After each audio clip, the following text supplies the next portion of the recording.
வணக்கம். நீங்கள் இணைந்திருப்பது உதயன் டிஜிட்டல் வலையொலியின் பிரதான செய்திகளுடன். செய்தி தொகுப்பு உதயன் டிஜிட்டல் செய்தி பிரிவு. செய்திகளுடன் இணைந்திருக்கும் நான் லிஷா தரணீஸ்வரன். தொடர்பான உள்நாட்டு செய்திகள். மதுபோதையில் கடமையில் இருந்த போலீஸ் உத்தியோகத்தர் ஒருவர் பொதுமக்களை தாக்கிய சம்பவம் தொடர்பில் குறித்த போலீஸ் உத்தியோகத்தர் பணியிடை நீக்கம் செய்யப்பட்டுள்ளார். சம்பவம் தொடர்பில் மேலும் தெரிய வருகையில், ஊர்காவற்றுறை போலீஸ் உத்தியோகத்தர் ஒருவர் நேற்று முன்தினம் இரவு மதுபோதையில் குறைக்காட்டுவான் பகுதியில் கடமையில் இருந்தபோது வீதியால் சென்ற பொதுமகனிடம் லஞ்சம் பெற முயன்றதோடு அவர் மீது தாக்குதலையும் மேற்கொண்டுள்ளார். இது தொடர்பாக பாதிக்கப்பட்ட நபர் ஊர்காவற்றுறை போலீஸ் நிலையத்தில் முறைப்பாடு பதிவு செய்திருந்த நிலையில் குறித்த போலீஸ் உத்தியோகத்தரை ஊர்காவற்றுறை போலீசார் கைது செய்து நீதிமன்றத்தில் முன்னிலைப்படுத்தியிருந்தனர். குறித்து போலீஸ் உத்தியோகத்தரை தலா 1 லட்சம் பெறுமதியிலான 2 ஆழ்பிணைகளில் செல்வதற்கு அனுமதி அளித்திருந்ததோடு அவர் பணியிடை நீக்கம் செய்யப்பட்டுள்ளமை குறிப்பிடத்தக்கது. 3ஆம் தவணைக்கான முதல்கட்ட கல்வி செயற்பாடுகள் இன்று முதல் ஆரம்பிக்கப்பட உள்ளதுடன் பெற்றோர்களுக்கு பொது அறிவித்தல் ஒன்றும் விடுக்கப்பட்டுள்ளது. அரசு பாடசாலைகள் மற்றும் அரசு அங்கீகாரம் பெற்ற தனியார் பாடசாலைகளின் 3ஆம் தவணைக்கான பாடசாலையின் முதல் கட்டம் இன்று ஆரம்பமாகும் என கல்வி அமைச்சு அறிவித்திருந்தது. இந்த நிலையில் மழையுடனான காலநிலை காரணமாக பல நோய்கள் பரவும் அபாயம் உள்ளதாக சுகாதாரத்துறையினர் தெரிவித்துள்ளதுடன் விடுமுறை முடிந்து பாடசாலைக்கு செல்லும் மாணவர்களுக்கு தேவையான சுகாதார முறைகள் கடைபிடிப்பது அவசியம் என சுகாதார பிரிவின் பெற்றோர்களுக்கு அறிவித்தல் விடுத்துள்ளமை சுட்டிக்காட்டத்தக்கது. சர்வதேச வலிந்து காணாமல் ஆக்கப்பட்டோர் தினத்தில் காணாமல் ஆக்கப்பட்டோரின் உறவுகள் மாபெரும் கவனவீர்ப்பு போராட்டம் ஒன்றை நடாத்த உள்ளதாக தெரிவிக்கப்பட்டுள்ளது.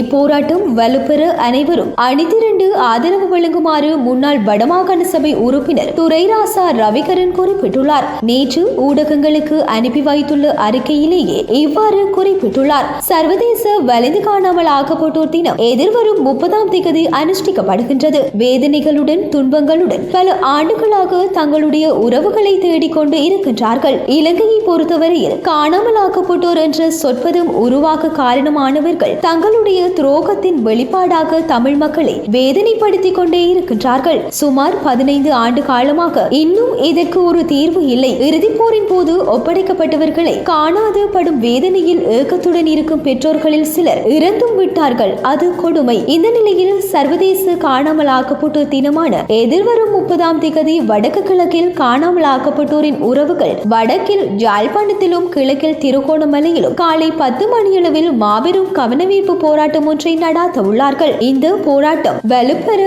அனைவரும் திரண்டு ஆதரவு வழங்குமாறு கேட்டுக்கொள்கின்றேன் என்றார். ரயில் சேவையில் தாமதம் ஏற்பட்டுள்ளதாக ரயில்வே திணைக்களம் தெரிவித்துள்ளது. வடக்கிற்கான பிரதான ரயில் மார்க்கத்தில் ரம்புக்கனி பகுதியில் ஏற்பட்டுள்ள தொழில்நுட்ப கோளாறினால் ரயில் சேவையில் தாமதம் ஏற்பட்டுள்ளதாக ரயில்வே திணைக்களம் தெரிவித்துள்ளது. தொடர்பான இந்திய செய்திகள். இந்தியாவில் சிகிச்சைக்காக பயன்படுத்தப்படும் 156 மருந்துகளுக்கு தடை விதிக்க தீர்மானித்துள்ளதாக இந்திய அரசாங்கம் தெரிவித்துள்ளது. குறித்த மருந்துகளின் பயன்பாடு மனித உடலுக்கு பாதகமான விளைவுகளை ஏற்படுத்தும் என ஆய்வுகளில் தெரிய வந்துள்ள நிலையில் இத்தீர்மானம் மேற்கொள்ளப்பட்டுள்ளதாக இந்திய ஊடகங்கள் செய்தி வெளியிட்டுள்ளன. அதன்படி குறித்த மருந்துகளின் உற்பத்தி, விற்பனை மற்றும் விநியோகம் ஆகியவற்றுக்கு மத்திய அரசு தடை விதித்துள்ளதாகவும் தெரிவிக்கப்பட்டுள்ளது. இதேவேளை கடந்த 2018ஆம் ஆண்டு இந்திய அரசாங்கம் 328 மருந்துகளுக்கு தடை விதித்திருந்தமை குறிப்பிடத்தக்கது.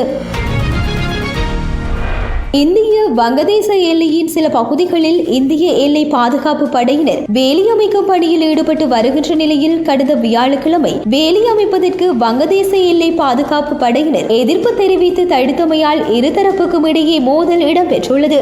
ஷேக் ஹசீனாவுக்கு எதிராக மாணவர்கள் போராட்டம் தீவிரமடைந்த நிலையில் பிரதமர் பதவியை ராஜினாமா செய்துவிட்டு ஷேக் ஹசீனா கடந்த 5ஆம் தேதி இந்தியாவுக்கு தப்பி சென்றுள்ளார். இதையடுத்து வங்கதேசத்தில் கலவரம் தீவிரமடைந்து அங்குள்ள சிறுபான்மையினர் இந்தியாவுக்கு அகதிகளாக நுழையும் முயற்சியில் இறங்கியுள்ளனர். இதை தடுக்க எல்லையில் இந்திய பாதுகாப்பு படையினர் குவிக்கப்பட்டனர். இதன் தொடர்ச்சியாக எல்லை பகுதியில் குறிப்பிட்ட சில இடங்களில் வேலி அமைக்கும் பணியில் இந்திய பாதுகாப்பு படையினர் ஈடுபட்டுள்ள நிலையில் அதற்கு வங்கதேச படையினர் எதிர்ப்பு தெரிவித்து தடுத்துள்ளனர். இருப்பினும் இருதரப்புக்கும் இடையே தாக்குதல் எதுவும் நிகழவில்லை என்று இந்திய ராணுவ அதிகாரிகள் தெரிவித்துள்ளனர். தொடர்வன உலகச் செய்திகள்.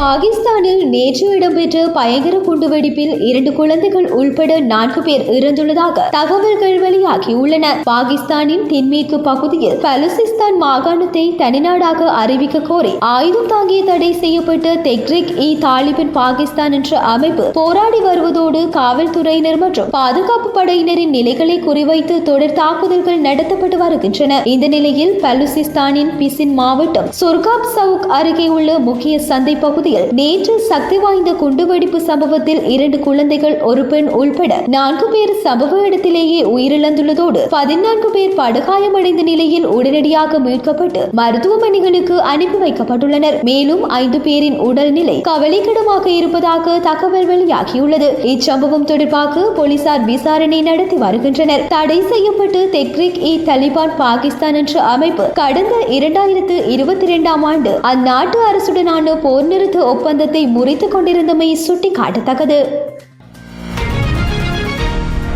தொடர்பன விளையாட்டு செய்திகள்.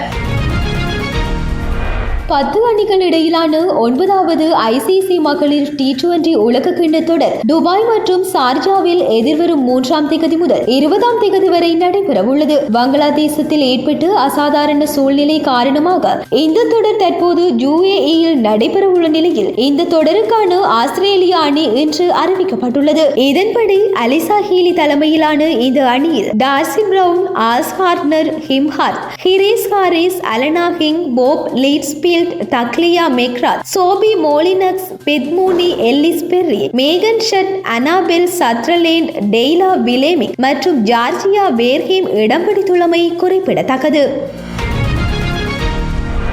இத்துடன் உதயன் டிஜிட்டல் வலையொலியின் பிரதான செய்திகள் நிறைவடைகின்றன. தொடர்ந்தும் செய்திகளை உடனுக்குடன் அறிந்து கொள்ள எமது உதயன் டிஜிட்டல் வலையொலி பக்கத்துடன் இணைந்திருங்கள். வணக்கம்.